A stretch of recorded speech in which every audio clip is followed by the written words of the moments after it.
हमारे यहाँ के जो प्रेजेंट सांसद हैं उनका उम्र हो गया है, उनकी रिटायरमेंट का समय है। रिटायरमेंट का जब समय होगा तो किसी को पार्टी टिकट देगी। मैं चाहता हूँ, भाजपा के शीर्ष नेतृत्व से मांग करता हूँ कि राकेश पांडे को यहाँ से भारतीय जनता पार्टी का उम्मीदवार बनाया जाए। राजनीति हम लोग पलटाते हैं, हम लोग जिधर जाते हैं, जिधर जाते हैं उधर वो आदमी व्यक्ति विजय होता है। इसलिए जहाँ हम लोग रहेंगे एक साथ रहेंगे। तीनों के बरगद के पेड़ को आप देख रहे हो, अब विकास के रास्ते को देखो, विनाश के रास्ते को ना देखो, अब विकास देखो। और चंपारण में अमन और भाईचारे की एकता और अखंडता को देखो। चुनाव के लिए कुछ रणनीति हो रही है? चुनाव 2024 में है, रणनीति के लिए बहुत समय बाकी है।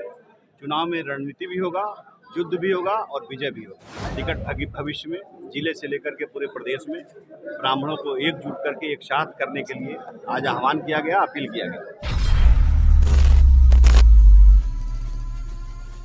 मीटिंग किया गया क्या बताइए? हाँ, ब्राह्मण समाज की एकता और अखंडता के लिए आज मीटिंग रखा गया। निकट भविष्य में जिले से लेकर के पूरे प्रदेश में ब्राह्मणों को एकजुट करके एक साथ करने के लिए आज आह्वान किया गया, अपील किया गया। इसी के लिए आज मीटिंग रखा गया। क्या चुनाव के लिए कुछ रणनीति हो रही है? चुनाव 2024 में है, रणनीति के लिए बहुत समय बाकी है।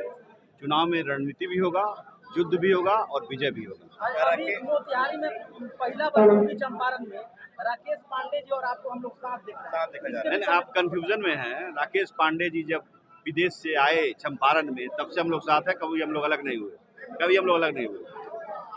आप लोग नगर निगम में कार्य नगर निगम की हम लोग राजनीतिक बात नहीं करेंगे। यहाँ पे हम लोग करेंगे। ब्राह्मण समाज की एकता के लिए आज मीटिंग किया गया है। नगर निगम में अपने स्वविवेक से जनता अपना मताधिकार। 2024 में मैं राकेश जी से कहा हूँ, अपने छोटे भाई से, कि आप चुनाव लड़ो और यहाँ आपकी जरूरत है। यहाँ के काफी लोग हैं जो आपके और राकेश भैया के जो बात होते हैं बहुत सारे फूट डालने का प्रयास करते हैं। नहीं, कौन फूट डालता है? मीडिया के माध्यम से बहुत सारे कभी नहीं। कुछ आगे भी ऐसा हो सकता है क्या? कुछ लोग मूर्ख लोग हैं, ये काम करते हैं। हम लोग कभी अलग हुए ही नहीं थे, हमेशा एक थे और हमेशा एक दूसरे से बात करते रहते थे। और जो लोग मजा लेता है उन लोगों को हम लोग पकड़ते थे, उनकी चोरी पकड़ी जाती थी। अच्छा, ये भी बात कहा जाता है कि राजनीति पलट जाता है 2 ही मिनट में, क्योंकि आने वाले टाइम में अगर राकेश पांडे राजनीति, देखिए मेरी बात सुनो, राजनीति हम लोग पलटाते हैं। हम लोग जिधर जाते हैं, जिधर जाते हैं उधर वो आदमी व्यक्ति विजय होता है। इसलिए जहां हम लोग रहेंगे एक साथ रहेंगे। और आने वाले लोकसभा चुनाव में मैं राकेश जी से कहा हूं, चुनाव लड़ें। क्या चुनाव लड़ेंगे लोकसभा का? मैं कहा अभी मैं राकेश जी की बात कर रहा हूँ, पूर्वी चंपारण की बात कर रहा हूँ। आप कहाँ से लोकसभा? देखिए, मुझे नहीं, मैं पार्टी से बधा हूँ। पार्टी टिकट देगी तो मैं बेतिया से या वाल्मीकि नगर से चुनाव लड़ूंगा। राकेश पांडे जी क्या पार्टी से लड़ेंगे या नहीं? राकेश पांडे जी क्यों नहीं पार्टी से लड़ेंगे?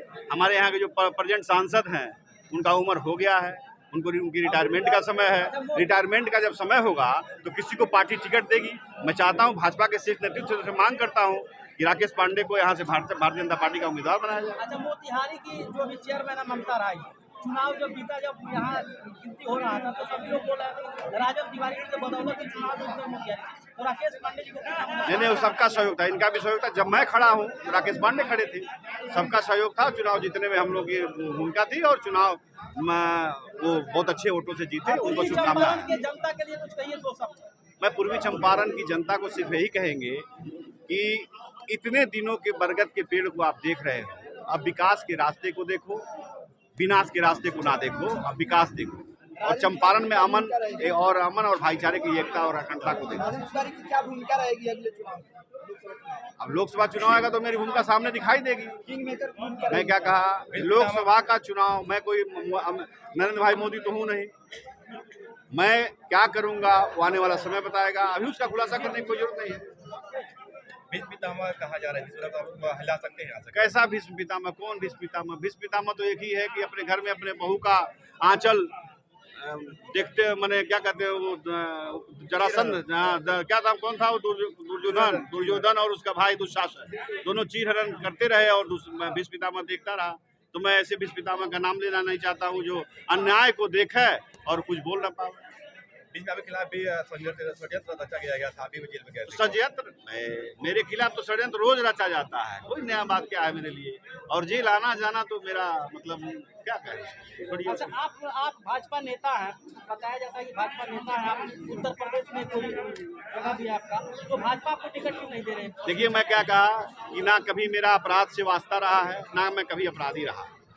मैं समाज सेवा करता रहा, समाज के लिए लड़ाई लड़ता रहा, उसी में मैं राजनीति का शिकार हो गया और राजनीतिक षड्यंत्र की तरफ मैं फंसाया गया। अच्छा, पूर्वी चंपारण जिला को किस प्रकार से शोषित किया गया था, बताइए।